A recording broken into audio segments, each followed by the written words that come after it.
Present sir. Hello students, आइए हम लोग देखते हैं प्रोनाउन का अगला part, reflexive pronoun. Fifth type है। क्या होता है ये? अ pronoun that is used when the subject and the object of a sentence refer to the same person or thing is called reflexive pronoun. क्या है एग्जाम्पल यहाँ पे? Myself, ourself, yourself, himself, herself, itself, themself etcetera. क्या होता है reflexive pronoun? Reflexive pronoun ये बताता है कि किसी काम को किसने किया है और उसका कौन सा काम किया है, उसका इफेक्ट किस पे आ रहा है। दैट मींस सब्जेक्ट पे आ रहा है या ऑब्जेक्ट पे आ रहा है। ओके, अगर वैसा सब्जेक्ट या ऑब्जेक्ट दोनों में से किसी पे भी उसका इफेक्ट आ सकता है, that is called reflexive pronoun. Example से समझते हैं। You have finished the homework yourself. आपने अपना काम खुद फिनिश किया। ठीक है। Second is he has drawn the picture himself. उसने पिक्चर खुद ही ड्रॉ किया। क्या यहाँ पे रिफ्लेक्सिव प्रोनाउन है? Yourself and himself. Okay, yourself का इफेक्ट किस पे है? इस होमवर्क पर भी है और यहाँ पे सब्जेक्ट पे भी है कि किसने किया। इस रिफ्लेक्सिव प्रोनाउन का इफेक्ट दोनों पे आ रहा है, ऑब्जेक्ट एंड सब्जेक्ट। अगेन इसमें भी हिमसेल्फ किस पे इफेक्ट डाल रहा है? इस पिक्चर पे एंड सब्जेक्ट ही पे। ओके, यहाँ पे दोनों पे इफेक्ट अगर आएगा तो उस प्रोनाउन को हम लोग क्या कहेंगे? रिफ्लेक्सिव प्रोनाउन कहेंगे। ठीक है। एक सेम एम्फैटिक प्रोनाउन होता है, देखते हैं ये क्या होता है। अ pronoun that is used for emphasis is called एम्फैटिक pronoun. कोई भी सब्जेक्ट पे अगर इफेक्ट ज्यादा दे, जोर दे उस पे, तो उसको हम लोग एम्फैटिक प्रोनाउन कहते हैं। यहाँ पे एग्जांपल है, I myself finish the task, she herself painted the wall. यहाँ पे एम्फेसिस किस पे है? माई सेल्फ, हरसेल्फ का ओनली सब्जेक्ट पे। और यहाँ पे एम्फेसिस रिफ्लेक्सिव प्रोनाउन में एम्फेसिस किस पे होता है? ईदर सब्जेक्ट और ऑब्जेक्ट और बोथ। ओके, तो ये है बेसिक डिफरेंस दोनों में। एम्फैटिक प्रोनाउन हमेशा एम्फैटिक करता है किसको? सब्जेक्ट को, ओनली सब्जेक्ट को। बट रिफ्लेक्सिव प्रोनाउन सब्जेक्ट या ऑब्जेक्ट दोनों में से किसी को भी एम्फैटिक कर सकता है। ओके, चलिए इसमें डिफरेंस देख लेते हैं क्या होता है। दोनों सेम ही होता है, दोनों में ही माई सेल्फ होता है, आवर सेल्फ होता है, योर सेल्फ होता है, हिम सेल्फ होता है। ओके, बट डिफरेंस क्या है?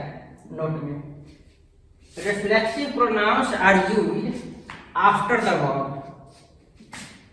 After the verb of the sentence, while emphatic pronoun are used before the verb. यहाँ पे before the verb क्या मतलब है?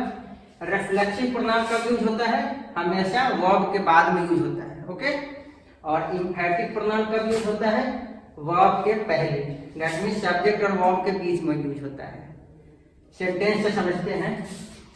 फर्स्ट एग्जांपल है, I finished the homework my self. यहाँ पे माई सेल्फ रिफ्लेक्सिव प्रोनाउन है या एम्फैटिक प्रोनाउन है?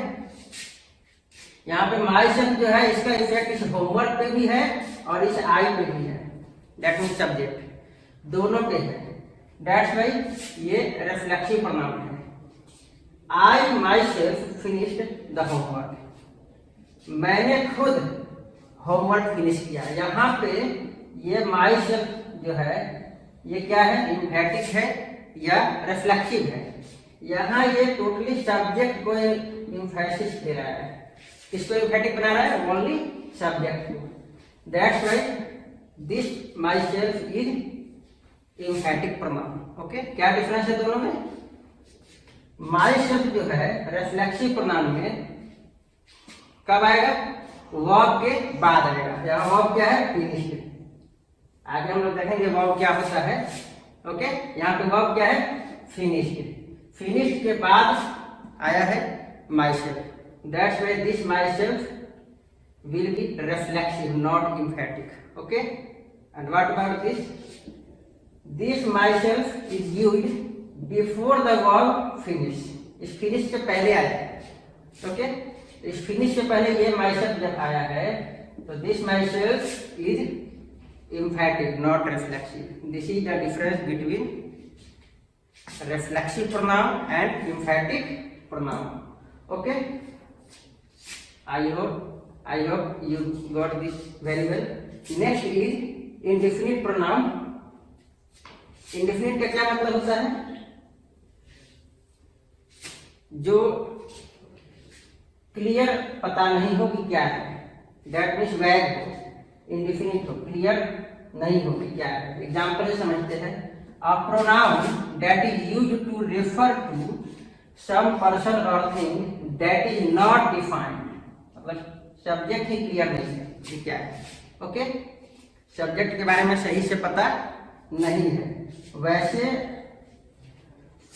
वर्ड को हम लोग क्या कहते हैं? Indefinite pronoun. एग्जाम्पल से समझते हैं क्या डिफरेंस होता है. Everyone enjoyed the party. Okay, यहाँ पे पार्टी किसने एंजॉय किया? सब लोगों ने. अब ये सब लोग कौन है पता है? कुछ नहीं पता. सब लोग कौन है? एवरीवन, प्रत्येक व्यक्ति कौन कौन था पार्टी में. This is not clear. Okay, so everyone is the subject here but it is not clear whom we are talking about. Okay, तो यहाँ पे क्या हो गया? एवरीवन इंडेफिनिट प्रोनाउन हो गया. Next is someone. समवन है स्टूडेंट माई पेन. किसी ने मेरी पेन चुराई है. यहाँ पे समवन क्या है? सब्जेक्ट तो है पर कौन है नहीं पता. ओके, सब्जेक्ट है पर अननोन है. Definitely we can not say who has stolen my pen. So this someone is indefinite pronoun. क्या मतलब है इस इंडेफिनिट प्रोनाउन का? वैसे प्रोनाउन जिसमें सब्जेक्ट अच्छे से पता नहीं है, कंप्लीटली नोन नहीं है, वैसे प्रोनाउंस को हम क्या कहते हैं? इंडेफिनिट प्रोनाउंस कहते हैं. एक नोट यहाँ पे लिखा हुआ है. All, another, anyone, anything, nobody, somebody, someone etcetera are indefinite pronouns. ये सब क्या है? इंडेफिनिट. अगला टाइप है डिस्ट्रीब्यूटिव प्रोनाउन. डिस्ट्रीब्यूटिव का मतलब क्या होता है? इसका मतलब है बांटना, एक एक करके, वन बाय वन करना. देखते हैं डिफिनेशन से. A pronoun that refers to a person और thing one at a time. Okay, is called distributive pronoun. क्या मतलब है इसका? One at a time means one by one करके हम लोग किसी चीज की बात करते हैं. एज अ ग्रुप होता है पर वन बाई वन हम लोग बात करते हैं. एग्जाम्पल है समझते हैं. यहाँ पे एग्जाम्पल दिया है each, either, neither. These are used as distributive pronoun. कैसे देखते हैं? Each of the book was new. Each book तो बहुत सारा है पर हर बुक क्या है? नया है. वन बाई वन हम लोग बात कर रहे हैं कि हर बुक नया है, हर एक बुक नया है. ओके, यहाँ ईच का मतलब क्या होगा? वन बाई वन, हर एक बुक जो है नया है. Next example is neither of the students was present in the class. Class में बच्चे तो बहुत सारा है, स्टूडेंट्स तो बहुत हैं, पर हम लोग वन बाई वन करके क्या बात कर रहे हैं कि कोई भी बच्चा जो है, कोई भी स्टूडेंट क्लास में प्रेजेंट नहीं है. यहाँ पे ईच, ईदर और नीदर का यूज होता है एज ए ग्रुप कोई चीज हो, पर वन बाई वन हम लोग अगर बात करें सबके लिए, उसके लिए हम लोग ईच, ईदर और नीदर का यूज करते हैं और उसको हम लोग क्या कहते हैं? Distributive pronoun. Okay, next type is relative pronoun. Relative का मतलब क्या हुआ? रिलेशन बताना. यहाँ पे देखते हैं कैसे रिलेशन बताया गया. A pronoun that relates to, relate करेगा. किससे करेगा? अ नाउन, किसी नाउन से रिलेट करेगा. To the group of words that follow is called relative pronoun. Example से समझते हैं. यहाँ पे who, which, whom, that, whose का यूज हम लोग रिलेटिव प्रोनाउन की तरह करते हैं. देखते हैं ये डिफिनेशन यहाँ भी क्या कहना चाह रहा है. First example is this is the pen which I got yesterday. क्या मतलब हुआ, यहाँ पे दो पार्ट है सेंटेंस में। एक पार्ट है ये this is the pen and the second part is I got yesterday. एक तो है यह एक पेन है, एक है मैंने इसे कल खरीदा। और इन दोनों सेंटेंस को ज्वाइन कौन कर रहा है, रिलेट कौन कर रहा है इन दोनों सेंटेंस को एक साथ, ये विच।